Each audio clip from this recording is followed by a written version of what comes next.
like a Hellcat.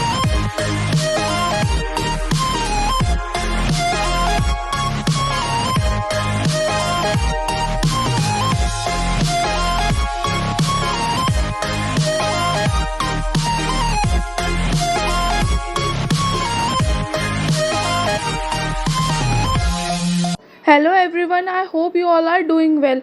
So guys, as you all know कि ये drama ख़त्म होने वाला है, तो प्लीज़ जल्दी जल्दी कमेंट करके बताइए कि अब आप कौन से न्यू ड्रामे की एक्सप्लेनेशन देखना चाहेंगे। And you can suggest me any drama, whether it is Korean, Turkish, Chinese और any one of them. Thank you. Mrs आइडन पेरेल को कॉल करके उससे पूछती है क्या कुछ मैटर सॉल्व हुआ और कंपनी अब सेफ़ है या नहीं। पेरेल बताती है हाँ, अब कंपनी बिल्कुल सेफ़ है क्योंकि सरकार ने अपने शेयर्स बेच दिए हैं एडा के प्रोजेक्ट के लिए। और ये सुनकर मिसेस आइडन भी परेशान हो जाती हैं और कहती हैं कि वो कंपनी तो सरकार की जान थी, वो अपने शेयर्स ऐसे कैसे बेच सकता है, क्योंकि उसने उसे अपने खून और पसीने की मेहनत से बनाया था। और ये सब उसने करा भी किसके लिए? एडा के लिए। और अब वो क्या करेगा? वो क्या जॉब करेगा? और वहीं दूसरी तरफ एडा भी सरकार से पूछती है कि तुम अब आगे क्या करने वाले हो, आगे क्या होगा। सरकार कहता है कुछ नहीं, सोच लेंगे। ये सुनने के बाद एडा उससे कहती है कि मैं हमेशा तुम्हारे साथ हूँ हर एक चीज़ में, चाहे तुम कोई भी डिसीजन लो। और फिर किराज वहाँ आकर एडा और सरकार को बताती है कि मुझे एक स्कूल प्रोजेक्ट मिला है जिसमें मुझे पूरी फैमिली को शूट करना है और सबसे कुछ क्वेश्चंस पूछने हैं। तो सरकार कहता है ठीक है, हम रात को घर में एक डिनर अरेंज करेंगे, तुम अपना प्रोजेक्ट कंप्लीट कर लेना। और रात को डिनर पर सब लोग सरकार को काम के लिए न्यू सजेशंस देते हैं, जिसमें से सरकार टीचर की जॉब सिलेक्ट कर लेता है और कहता है कि मुझे आर्किटेक्चरल लाइन से हटकर कुछ करना है। और ये बात सुनकर मिसेस आइडन पेरेल को कॉल करके बताती हैं कि सरकार ने आर्किटेक्चरल फील्ड को छोड़कर टीचिंग की जॉब सिलेक्ट की है अपने लिए, लेकिन हमें कुछ भी कर उसे वापस इसी लाइन में लाना होगा। मगर पेरेल उन्हें मना कर देती है और कहती है कि अब मैं सरकार के मैटर में इन्वॉल्व नहीं होंगी, क्योंकि उसने हमें बिना बताए इतना बड़ा डिसीजन अकेले ही ले लिया। और ये बोलकर फ़ोन कट कर देती है। और अगले दिन सरकार यूनिवर्सिटी में पढ़ाने जाता है और बुराक भी मेलो से मिलने उसके कैफ़े आता है। और वहीं दूसरी तरफ मिस आइफर मिसेस आइडन और सेफी दोनों को पैसे बचाने के और कम खर्चा करने की ट्रिक्स सिखाती हैं। और किराज और एडा भी सरकार से मिलने यूनिवर्सिटी आते हैं और फिर जान और किराज दोनों मिलकर प्लानिंग करके अपने पेरेंट्स को सेम कैफ़े लेकर आते हैं उनके बीच की लड़ाई ख़त्म करने के लिए, लेकिन उनका प्लान फ्लॉप हो जाता है। करीम और पीना भी मेलो के रेस्टोरेंट में उससे मिलने आते हैं, जिसे देखकर मेलो घबरा जाती है और बुराक और अपने रिलेशनशिप को छुपाने लगती है। ये देखकर बुराक उससे पूछता है कि तुम ऐसे बिहेव क्यों कर रही हो। मेलो उसे बताती है क्योंकि मैं अभी इस बारे में किसी को नहीं बताना चाहती, और वैसे भी सबको यही लगता है कि तुम अभी भी एडा से प्यार करते हो, बस इसीलिए।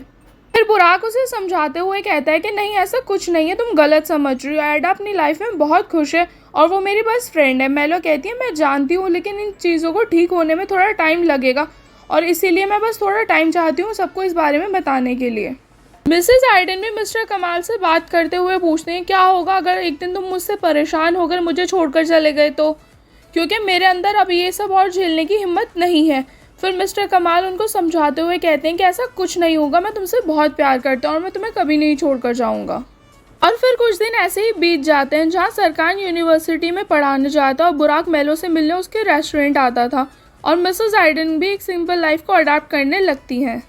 फिर एक दिन मिस्टर कमाल सरकार से मिलने उसके घर आते हैं और उससे पूछते हैं कि सब कैसा चल रहा है, जहाँ सरकार उन्हें बताता है कि काफ़ी अच्छा है टीचिंग का न्यू चेंज मेरे लिए, लेकिन मुझे लगता है कि एडा को कुछ खास पसंद नहीं आया। वो बहुत जल्दी बोर हो जाती है और मेरी बातें सुनकर सोने लगती है और शायद वो पहले वाले सरकार को मिस कर रही है।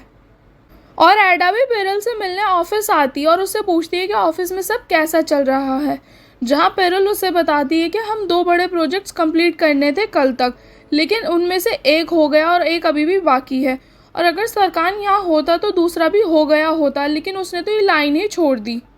मगर छोड़ो, अब इन बातों को करने का कोई फ़ायदा नहीं है, और ये बोलकर नाराज़ होकर वहाँ से चली जाती है। और फिर घर आकर एडा सरकार को ऑफिस की कंडीशन बताकर उसे पेरेल और एंगेन की हेल्प करने के लिए बोलती है प्रोजेक्ट को कंप्लीट करने में, लेकिन सरकार उससे मना करते हुए कहता है कि मैंने आर्ट लाइफ छोड़ दी और अब मैं दोबारा वहाँ नहीं जाना चाहता। और बाद में एडा मेलो से बात करती है और उससे कहती है कि पेरेल और सरकार दोनों ही बहुत ज़िद्दी हैं और अब मैं कैसे करके इन्हें एक करूं, क्योंकि मैं इन दोनों को और इन सबको एक साथ देखना चाहती हूं। फिर मेलो उसे एडवाइस देती है और कहती है कि इन दोनों को ये याद दिलाओ कि ये लोग एक दूसरे से कितना प्यार करते हैं और कितने अच्छे फ्रेंड्स हैं। और अगले दिन एडा ऑफिस आती है और वहाँ आकर पेरिल को एक फाइल देती है, जिसे देखकर पेरिल उससे कहती है कि चलो आज तो सरकार ने हमारी हेल्प करके हमें बचा लिया, लेकिन आगे का क्या, आगे क्या करेंगे हम।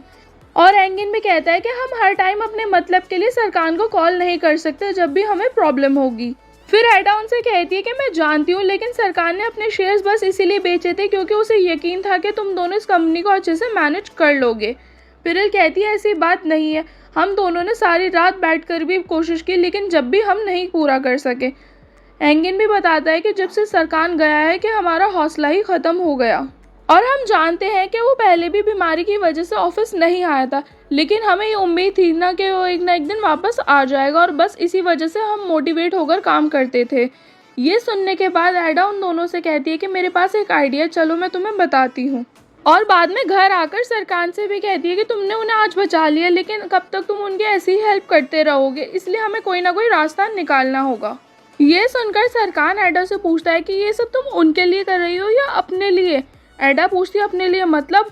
सरकार बताता है कि तुम्हें पहले वाला आर्ट लाइफ का हेड सरकार बोलत ज़्यादा पसंद था, और अब तुम मुझसे और मेरी बातों से बोर होकर सो जाती हो। एडा उससे कहती है कि ऐसी कोई बात नहीं है, बस तुम अब बदल गए हो, और जाओ जाकर ये नाराज़गी छोड़ो और अपने फ्रेंड से पैचअप कर लो। और फिर सरकार ऑफिस आता है और ऑफिस आकर एंगिन और पेरिल से पूछता है कि ऑफिस में सब कैसा चल रहा है। ये सुनकर एंगिन और पेरिल उसे बताते हैं कि हमने भी अपने शेयर्स बेच दिए हैं। ये जानने के बाद सरकार उनसे कहता है कि ये सब मैंने अपने फ़ायदे के लिए नहीं किया था, तुम दोनों अच्छे से जानते हो कि आर्ट लाइफ मेरे लिए क्या है और कितनी इम्पॉर्टेंट है, और मुझे ये सब मजबूरी में करना पड़ा था तुम लोगों को और आर्ट लाइफ को बचाने के लिए, लेकिन तुम लोगों को इसे बंद नहीं करना चाहिए था। एंगिन कहता है कि तुम्हारे बिना यहाँ रहने का क्या मतलब है, अगर तुम ही नहीं रहोगे तो कैसी आर्ट लाइफ। फिर पेरिल भी उससे कहती है कि हम सब आर्ट लाइफ की नहीं, हमारे प्यार की वजह से एक हुए हैं, और तुम्हारे जाने के बाद यहाँ कुछ भी पहले जैसा नहीं रहा। ये सुनकर सरकार कहता है वो तो ठीक है, लेकिन अब हम करेंगे क्या, तुम लोगों के पास कोई प्लान है। फिर एंगिन और पेरिल दोनों एक साथ उसे बताते हैं कि हम लोग मिलकर दोबारा से शुरू करेंगे पहले की तरह, और सरकार भी मान जाता है और कहता है कि बहुत अच्छा आइडिया है। ये सुनकर एंगिन उसे बताता है कि हमारा नहीं, एडा का आइडिया है। पेरिल भी कहती है कि इस बार एक चेंज करते हैं, हम तीनों नहीं बल्कि चारों मिलकर एक नई कंपनी की शुरुआत करेंगे, और इस बार एडा भी हमारे साथ होगी। और वहीं दूसरी तरफ मिस्टर कमाल भी मिसेस आइडन को शादी के लिए प्रपोज करते हैं, और ये सुनकर मिसेस आइडन बहुत खुश हो जाती हैं। और घर आने के बाद एडा भी सरकार को बताती है कि किरास की विश पूरी हो गई है क्योंकि मैं प्रेग्नेंट हूँ, और ये सुनकर सरकार बहुत खुश हो जाता है और कहता है कि मैं इस टाइम तुम्हें बिल्कुल भी अकेला नहीं छोड़ूंगा और तुम्हारा पूरा ध्यान भी रखूँगा। और फिर वो दोनों एक साथ डॉक्टर के जाते हैं, और वहाँ से वो लोग डायरेक्ट ऑफिस आते हैं, जहाँ सैफी गलती से एडा की रिपोर्ट्स देख लेता है, लेकिन उसे लगता है कि वो रिपोर्ट्स मिसेस आइडन की हैं, और एडम भी ये बात मिस साइफर को बता देता है, जिसे सुनकर वो बहुत हैरान हो जाती हैं और कहती हैं कि ये न्यूज़ सुनकर सरकार पागल हो जाएगा। और मेलो भी एडा के बैग में कुछ सामान ढूंढ रही होती है, जिसमें से उसके हाथ में कुछ मेडिसिन लग जाती हैं, जिसे देखकर उन दोनों को लगता है कि डिप्रेशन की टैबलेट्स है और एडा को डिप्रेशन हो गया है, और इसीलिए ही वो बार बार सोती रहती है। और फिर मेलो भी ये बात आकर बुराक को बता देती है और कहती है कि एडा डिप्रेशन में है, और हम लोग एक दूसरे से सारी बातें शेयर करते हैं, लेकिन उसने मुझे इस बारे में कुछ नहीं बताया। उसने बस इतना ही कहा था कि कोई सीरियस बात नहीं है, वो खुद ही ये सब मैनेज कर लेगी, और इसी वजह से आंटी भी बहुत परेशान है। वहीं दूसरी तरफ आंटी भी परेशान होकर एडा से मिलने आती हैं, लेकिन उन्हें वहाँ सरकार मिल जाता है, और वो उससे कहती हैं कि मुझे पता चला एडा के बारे में। सरकार कहता है कि आपको भी पता चल गया। मिस साइफर कहती हैं हाँ, उसकी कंडीशन देखकर साफ पता चल रहा है, और पूछती हैं कि डॉक्टर ने क्या बोला। सरकार कहता है कि डॉक्टर ने बोला एडा बस ठीक है और हमें 7 मंथ्स वेट करना होगा। और इस टाइम सरकार एडा की प्रेगनेंसी के बारे में बोल रहा होता है और मिस साइफर एडा के डिप्रेशन के, और इसी कन्फ्यूजन में दोनों बातें करते रहते हैं। और मिसेस आइडन भी करीम को अपने घर बुलाती हैं उससे बात करने के लिए पीना के बारे में, लेकिन उसे क्लियरली नहीं बताती कि उन्हें लगता है कि पीना प्रेग्नेंट है और उस पर गुस्सा करने लगती हैं। और अगले दिन बुराक मेलो से मिलने उसके कैफ़े आता है, जहां मेलो आंटी को देखकर उनसे छुपाने लगती है अपने रिलेशनशिप के बारे में। ये देखकर बुराक उससे पूछता है कि तुमने आंटी को क्यों नहीं बताया। मेलो कहती है कि आंटी मेरी माँ की तरह है और मैं एकदम से उन्हें सब कुछ नहीं बता सकती क्योंकि पहले मैं खुद श्योर होना चाहती हूँ। बुराक मेलो से कहता है कि तुम अभी भी श्योर नहीं हो, और ये सुनकर नाराज़ होकर वहाँ से चला जाता है। और पीना भी एडा के घर आकर बताती है कि मिसेस आइडन प्रेग्नेंट है और कल से वो इसी बात को लेकर बहुत शर्मिंदा है और कह रही है कि इस एज में कैसी प्रेगनेंसी। ये सुनकर वहाँ बैठे सभी लोग हंसने लगते हैं और वहीं दूसरी तरफ मिसेस आइडन मिस आइफर को कॉल करके उनकी हेल्प मांगती हैं और कहती हैं कि मेरी मदर इन लॉ आने वाली हैं और वो बहुत स्ट्रिक्ट है, प्लीज़ आकर मेरी हेल्प कर दो। और फिर मिस आइफर उनके घर आती है उनसे मिलने, जहाँ सेफी उन्हें बताता है कि मिसेस आइडन का इस बार बोटॉक्स सही नहीं हुआ, इसलिए उनका फेस थोड़ा सा स्वेल्व हो गया है। ये सुनकर मिस आइफर हंसने लगती हैं, मगर फिर अंदर आकर उनकी हेल्प करती हैं कुकिंग में। और सरकान भी एडा को एक घर दिखाने लेकर आता है, जहाँ उसे बताता है कि ये घर तुम्हें बहुत पसंद था ना, इसीलिए ये अब से हमारा है। और ये सुनकर एडा बहुत खुश हो जाती है और बाद में उससे पूछती है लेकिन अभी तो हमने न्यू कंपनी स्टार्ट की है, तो इतना खर्चा करने की क्या ज़रूरत थी। सरकान उसे बताता है कि इसे मैंने बहुत साल पहले ही ख़रीद लिया था। और फिर बाद में वो लोग मिसेस आइडन के घर आते हैं किराज के साथ, जहाँ किराज उन्हें बताती है कि मैंने सुन लिया था मॉम आप प्रेग्नेंट हो और बहुत जल्दी ही मेरा भाई आने वाला है। ये जानने के बाद सरकान उसे मना कर देता है ये बात किसी को भी बताने के लिए। और फिर वो लोग एक साथ मिस्टर कमाल की मॉम से मिलते हैं, जहाँ मिस्टर कमाल अपनी मॉम को बताते हैं कि मैं और आइडन शादी करने वाले हैं और हम तीनों एक न्यू फैमिली स्टार्ट करेंगे। ये सुनकर उनकी मॉम को भी यही लगता है कि मिसेस आइडन प्रेग्नेंट है और सब भी यही कहते हैं कि मत छुपाओ, इस बात को हमें पता चल गया है। लेकिन मिसेस आइडन सबसे मना कर देती हैं और कहती हैं कि मैं प्रेग्नेंट नहीं हूँ बल्कि पीना प्रेग्नेंट है।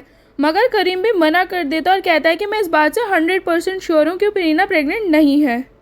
ये सुनकर मिसेस आइडन पूछती हैं कि आखिर कौन है प्रेग्नेंट। फिर मिस्टर कमाल की मॉम भी पूछती हैं कि जब आइडन प्रेग्नेंट नहीं है तो तुम्हारा बेबी कहाँ है।